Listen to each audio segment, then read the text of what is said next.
session, and I can see that Kath is letting in lots of people. We had over 100 people register for this session, so she's going to be very busy doing that. Before we start, just to let you know that we will record this session and we will send it back or send it to you after this afternoon. Please feel free to make any comments in the chat function, and we will have some time at the end of the session to answer questions. But if you could keep yourself on mute, that would be great. And Kath is going to start the recording now.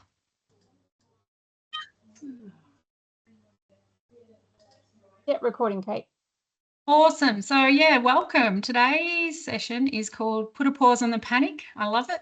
The Strengthened Aged Care Standard. So before we launch into that, just a quick introduction for those who haven't been to one of our Lunch and Learn webinars before. I'm Kate, and we've got Kath Kirby here as well, and we're the directors of Thrive Aged Care. We provide support, education and expertise for organisations who support older people. Kath and I are both clinicians, and we have extensive experience working across health and aged care in management, project management, quality and compliance roles, as well as working clinically as well. Here's just a pic of us on a road trip. So while we're based in Melbourne, we do get out and about and support lots of different services regionally and across Australia. And welcome to those from different states. And I think we do even have someone from New Zealand. So welcome. So we know that the strengthened aged care standards are finally coming. That's so excited. We're so excited about that. It's been a long time in the making. And today is all about discussing what we see to be the key changes in each area and really the opportunities that these changes bring. So we've provided her a link to this as well. Sorry, just a reminder, if you could pop yourself on mute.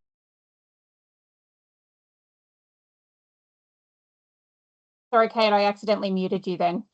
You did, Kath? Sorry. All right, sorry. Today's about discussing what we see to be the key changes in each area and the opportunities as well. And it's really important to acknowledge the opportunities. So it has been a process. You know, these standards have stemmed right back from the Royal Commission into Aged Care, which made recommendations into what should be included in these new strengthened standards. And it really included these vital areas that we're going to talk about today. So food and nutrition, a focus on dementia, a focus on diversity, a strengthening governance, and a real strong focus on clinical care. Now, along with the new aged care standards, we're obviously getting a new Aged Care Act. Yeah, and that's coming in as well from 1 July this year. And that new Aged Care Act, again, stems from the Royal Commission into aged care and responds to the about 60 recommendations that were made as part of the Royal Commission. And basically, the new Aged Care Act will affect everyone who is part of the aged care system. It's going to change how aged care providers deliver services to older people in their homes or in community settings in residential aged care. It's going to introduce laws to make sure that aged care is safe and people are treated with respect and have quality of life. And quality of life is a huge focus in the new standards. And it will replace the aged care laws that we have now. And that's the Aged Care Act that was brought in 1997 and the Aged Care Quality and Safety Commission Act that was brought in 2018. So just important to be aware, we've got lots of changes happening this year. And, you know, we believe that the new strengthened standards are an exciting and much needed and long awaited change. So let's get into each standard, and that's what we're going to do in this session. Now, we've only got 30 minutes, so it's going to be a bit of an overview and a bit about identifying, you know, where we see those key changes to be and the opportunities for you, whether you're in residential aged care or community care, you know, potentially where you should focus on. So standard 1 is all about the person, and we really do love that standard 1 is in the centre of the standards framework. And you can see with each standard that we go through, the expectation standard is written from the person's point of view. And standard 1 really does focus on dignity, respect, and ensuring that the person is free from discrimination. It has a focus on making decisions about care and services. And, it's really strong about respecting identity, culture, diversity and choice. And that the care and services that people receive align to what's of value or what's important to them. Now, when we look at Standard 1, we've highlighted and we've pulled out some of what we think to be the key changes are or the key opportunities. Now, there is a specific focus on people living with dementia in Standard 1 and actually throughout all the strengthened aged care standards. And of course, Kath and I welcome that. We think that that change is brilliant. And really in Standard 1, the focus is on dignity, rights and choice, decision-making and living the life you want to. And certainly that is the case for people living with dementia. And that's probably an area that we think providers really need to focus on, of course, for all people, but a specific focus on how you achieve that for people living with dementia. There is also a really strong focus and a new focus on trauma-aware and healing-informed care. We've had a little bit of notice about this, so services have been doing some work around this space, but it's really about how staff provide trauma-informed and healing-aware care, and also how the organisation supports that through systems and embeds that in organisational culture. So that's really important to consider. There is also a strong focus on relationships across all the standards, which is fantastic, maintaining relationships and social connections. And the focus on that is how that occurs in the residential aged care home and how connections are maintained with the community as well. There is also a strong focus on intimacy, sexual expression and gender expression. And again, Kath and I, in our experience of supporting providers, would say that there should be a particular focus on how that's achieved for people living with dementia, because it's probably something that is quite challenging. And, I think it's very important as part of these standards as well. We're moving on to Standard 2, which is the organisation, and this standard replaces what we know as Standard 8 currently, which is organisational governance. These expectation statements are key across all the strengthened standards and are a great way to set expectations for your clients and their representatives, but also a great way to check in to see how you're doing in each area. So if you can ask these questions to your residents or your clients, it's a great way for you to receive feedback as well, how you're doing in each area of the new standards. So you don't need to make up your own questions. Use the expectation standards to gauge some feedback there. Now in Standard 2, the key changes that we're going to focus on to really where we see the opportunity is that obviously there's a strong focus on partnering with consumers. And we know that this is happening now with, consumer governing bodies and being set up to help organisations set priorities and strategic directions. And that's been happening for about a year now. It's been legislated in aged care for about a year to have consumer advisory bodies. So I think the focus here is really looking at your consumer advisory body and really making sure that they're involved in setting strategic direction and strategic priorities. How does it look at your organisation? What happens with those consumers who are part of that advisory body? How do you support them to be able to make and contribute to the strategic direction of your organisation in a meaningful way? So there's a really good opportunity here to go back and look at what you've implemented and to see if it's working and if it's actually happening in a meaningful way. The key point with Standard 2 is all around training and education. Yeah, there's a really strong focus on that. And the first thing to think about is, are your clients or your residents informing your training plans, your training strategy? Yeah, how does their experience inform what training you provide to staff? Okay, this is really exciting, but we need to think about, your training needs analysis, how you develop your training plans, and what input is coming in from your resident experience. Maybe you might take it a step further. Maybe you can even get your residents or clients involved in delivering your training or your staff onboarding. This is all about how your clients really are involved and set the direction for your training for your staff. Mandatory training is also really interesting. There's some new focuses to look at, and this mandatory training is for all staff, and it's been expanded to really focus on trauma-informed healing aware care, as well as caring for people with dementia. They're both two new areas where mandatory training exists with the strengthened standards. So keep that on the radar.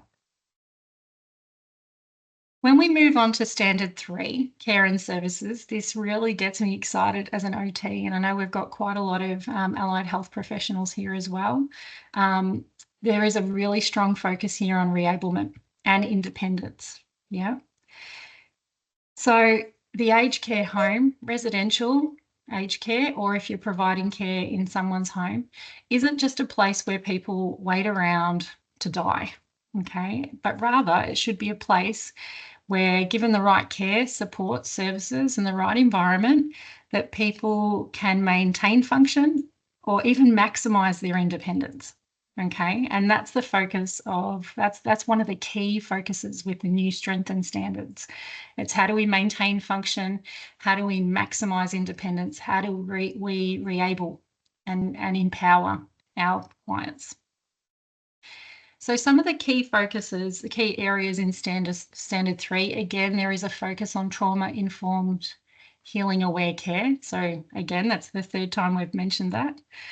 The other focus is on quality of life. So care and services are delivered in a way that really optimises the person's quality of life, that we have a focus on reablement, that we have a focus on maintaining function.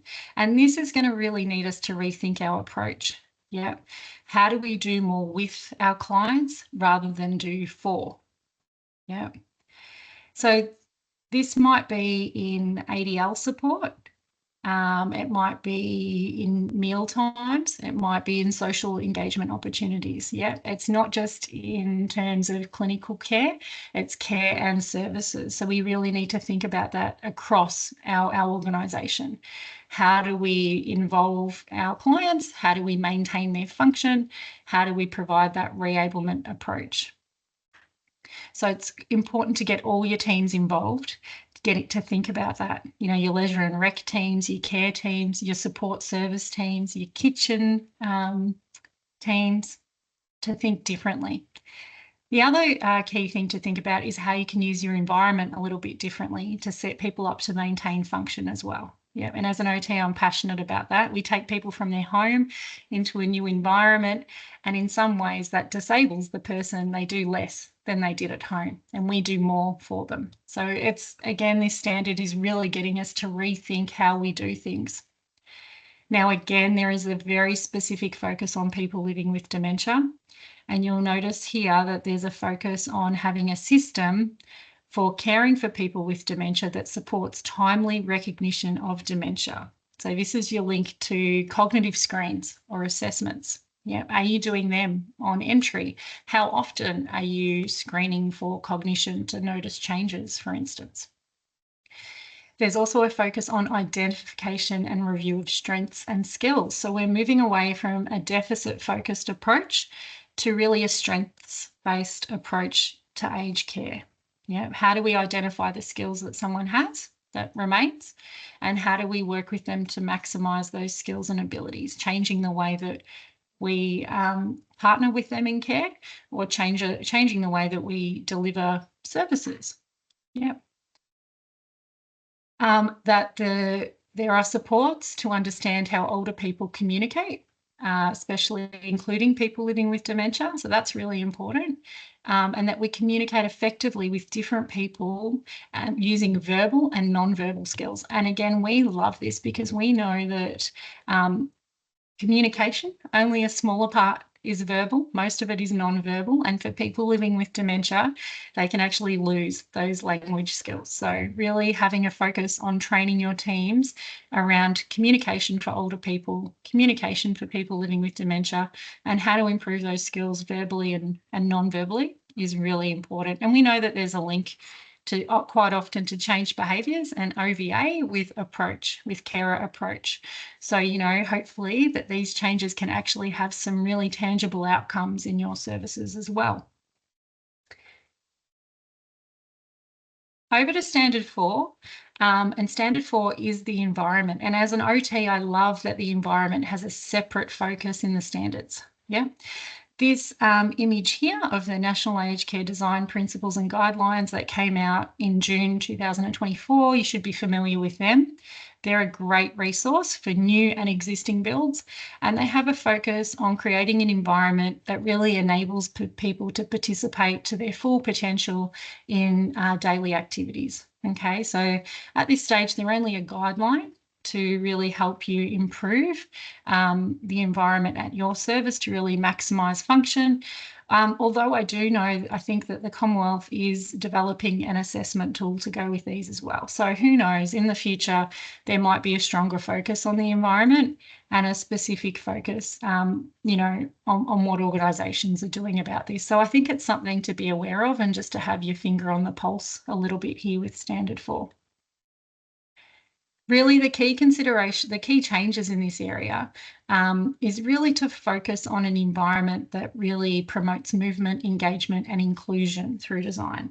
Okay, so, and it's also to think about an environment that optimises useful stimulation and is easy to navigate. So there's a few things here.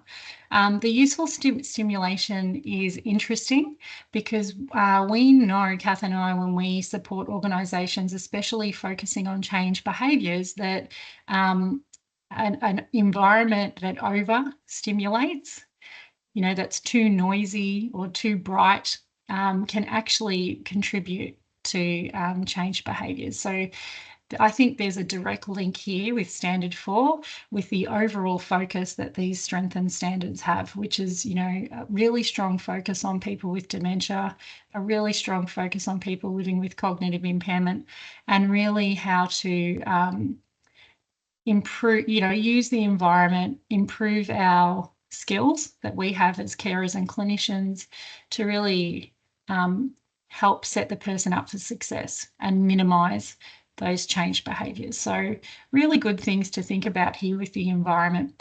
There's also a strong focus on easy navigation, which I would say is wayfinding. Yeah, again, maximising independence for people to successfully navigate this space. And again, this can often lead to change behaviours as well. When someone's unable to successfully get themselves around in their own environment, we know it can lead to frustration and other things that we label as behaviours, like being intrusive or wandering, for instance. So I think the key with the environment is the link to the care outcomes. And I think that specifically we should focus on it for people living with dementia because that's where we'll make the biggest impact. Okay, so that's Standard 4. Standard 5 is clinical care, and this standard I feel is closely aligned to the National Safety and Quality Health Service standards, which is great, especially for those that are providing healthcare and aged care. There's really strong alignment here, and it's identifying those areas of high risk and high prevalence, and you'll see here that there's a focus on having a competent workforce that needs to respond to changing clinical needs. So it's that identification of when needs change and how to respond appropriately in a timely way to meet those needs. And again, that care is provided in line with the person's goals and preferences. So it's really person-centred care. And interesting, in Standard 5, there is a new area of focus, and that's frailty. And look, this has been a really long time coming. Frailty has been a predictor of poor outcomes in older people, and we've known about it for a very long time. So it really is good that there is this focus to help plan clinical care and to enhance quality of life by using something that is known to be a strong indicator of outcomes. So it's going to be really interesting how organisations implement this, How do we assess frailty? How do we do it on admission? How do we build that into our reviews and our care plans? And how do we link that to maximising independence and our reablement approach? Yeah. And again, it's going to change our model of care. Which I find is so exciting. It's, going to shift us from more that deficit focused care where we do everything and we assume, someone comes into residential aged care and we do everything for them, into really identifying the person's skills and strengths and really trying to support them to use those skills and strengths and maintain their function. So it's exciting. I think it's going to take a little bit of work to think about how we incorporate that into our model of care, but it's something that we need to think about. Again, in Standard 5, you'll see a strong focus on independence, reablement, maintaining function. You can see how these carry through now into quite a lot of the standards. Yeah. So how will organisations show that they have this as a focus? Yeah. What outcomes are we going to monitor? How are we going to build capability in the workforce to deliver care in this strengths-based model? Because it's a huge shift from going in and doing to really, going in and supporting skill and strength and setting the person up to maintain function. There's, from a clinical safety point of view, there's some new high risk, high prevalence areas. So continence, Kath and I are so excited. Continence is like something that we focus on because for us, there's such a strong link to functional decline. And I think that's what you see in these standards that, we've got continence, we've got mental health, we've got oral health and sensory impairment as new identified areas, and they all have such a strong link to functional decline. So it's great to see that we've got a specific focus on these in the strengthened standards. Again, you'll see a really strong focus on cognitive impairment, dementia and delirium, which again is amazing. And it's all about identifying and responding to these complex care needs.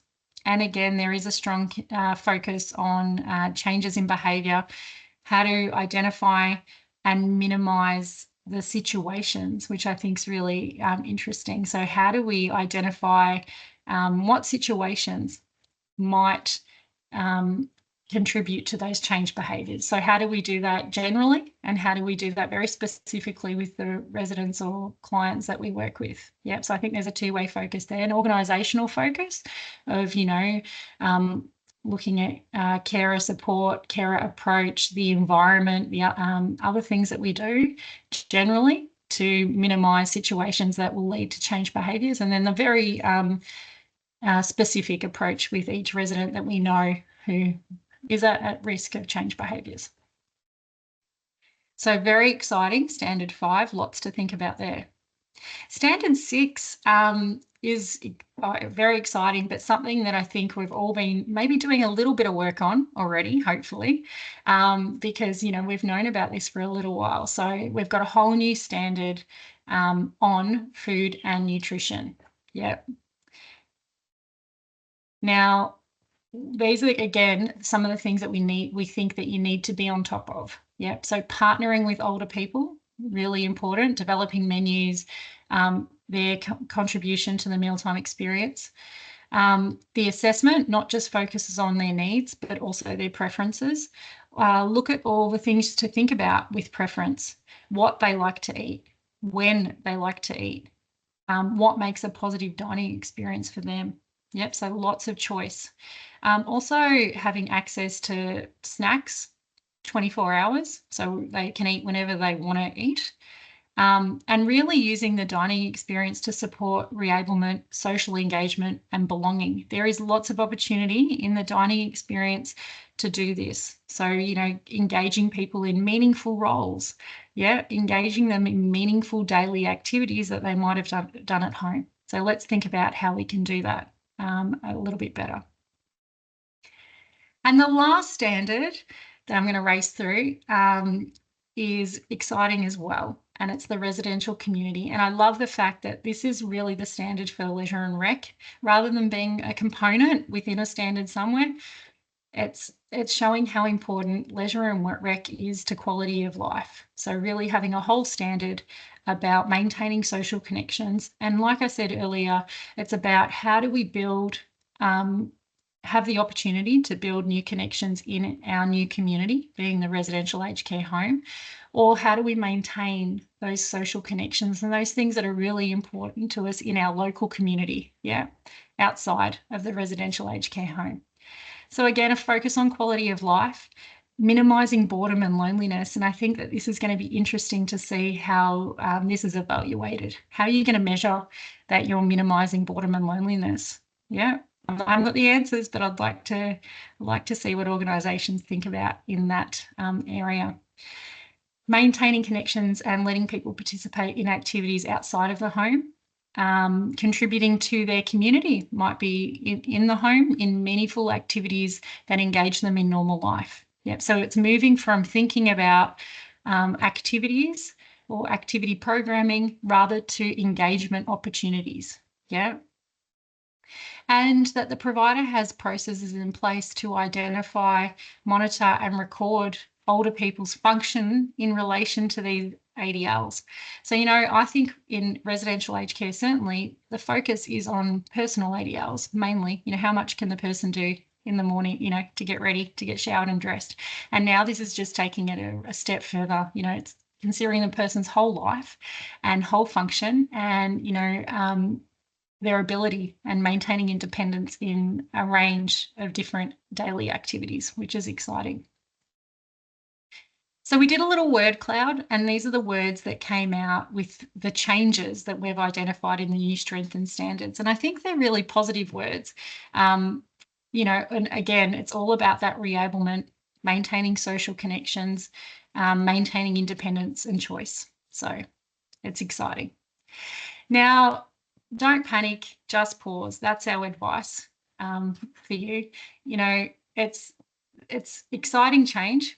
Change, for the sake of change isn't great, but there are some really great things that are happening with the new strengthened aged care standards. So there's probably some things that you're doing really well, and there might be some things that you've got the opportunity to do a little bit differently. So, ask the question, what are you doing well? What areas could you improve on? Create a plan. And I think the important thing is to work across your organisation, involve all different teams, because there's so many opportunities that people can contribute to. And as you saw going through those standards, it's not like you can just give standard 6 to one team or standard 7 to one team. They're all interrelated. Yeah. So we can all contribute to across all the 7 new standards. We've identified where we think we would start. Yep, some quicker wins. Yep, if you haven't been doing anything on the mealtime, that's a great opportunity to address those key components in standard 6, but also across in standard 7, and also across the with the focus on reablement, maintaining function, roles. Yep, there's lots, quality of life. So by focusing on the mealtime experience, you can actually tick off a lot of areas across the whole strengthened standards. Yeah, dementia, you saw dementia was huge. It's in nearly every standard. So that's definitely an area you need to focus on. How you're identifying changes in cognition, change behaviour, how you're offering meaningful engagement, and what sort of focus you're having with your workforce, developing their skills, their abilities to communicate with people living with dementia, their abilities to support and minimise situations that might lead to change behaviours. Standard 7 is also a great area to focus on. Yeah, and this is one where your leisure and rec teams can start. Yeah, they can start and have a look at what impact they can do to maintain social connections outside of the home, give meaningful engagement inside the home. So a great place to start. Trauma-informed healing-aware care is a huge one. So everyone should have a focus on that. The environmental review, you could have a look at those guidelines and you could review your environment to see what opportunities you've got there for improvement. And assessment and planning. Yeah, that's a big one. And you saw that in Standard 5, changing the way we assess, we review, we care plan, building in that focus on frailty and also that focus on reablement. Yeah, I've done that quick. We'll have some times for questions. Now, if we do have some courses coming up to support organisations, and one of those that we've got coming up is all for aged care leaders, which is awesome. So it's about sharing skills that really helps to implement and sustain change. So we go through the standards in a little bit more detail. We have a focus on clinical governance and how you can use data to drive change, and then some really practical strategies about how to really lead your teams to embrace and sustain change. Yeah, which is important. We don't want to just implement some really great ideas that fall away because of the approach that we've taken. So if that's something that interests you, we'll pop the link in the email and you can get in touch. We also have some other training opportunities. We have some fantastic training for dementia, and it's a very different approach than you may have had in the past. It's focused on a positive approach to care, Teepa Snow's approach, which is all about changing the way that we communicate, we engage, and we interact with people living with dementia to enable. Yeah, so it's a strengths-based model, and it's focusing on how we can enable people and maintain function and minimise distress. So that's really exciting. We've got an in-person workshop coming up and an online session. We also have a masterclass for leisure and lifestyle staff, which is all about redesigning your social program. Like I said, moving from that activity-based model more to an engagement model in line with what the new strength and standards recommend. So that's coming up in March. And we also have a similar masterclass for those supporting the mealtime experience, whether you're clinical or non-clinical. Again, it's rethinking your offerings at mealtime and how you can really do things a little bit differently to offer choice, to promote independence, to really offer meaningful engagement and roles at the mealtime experience. So we'll send out some information for you to have a look at there. As always, we love your feedback on these free webinars that we offer. If there is anything else that you are interested in, you can always let us know. We're very open for ideas. So please fill in some feedback. We've got the QR code here that you can use, or we will include a link in the email as well. Now we're just going to open it up to questions. We might turn the recording off so that you can ask questions. So we'll answer some in the chat, or if you do have any questions, just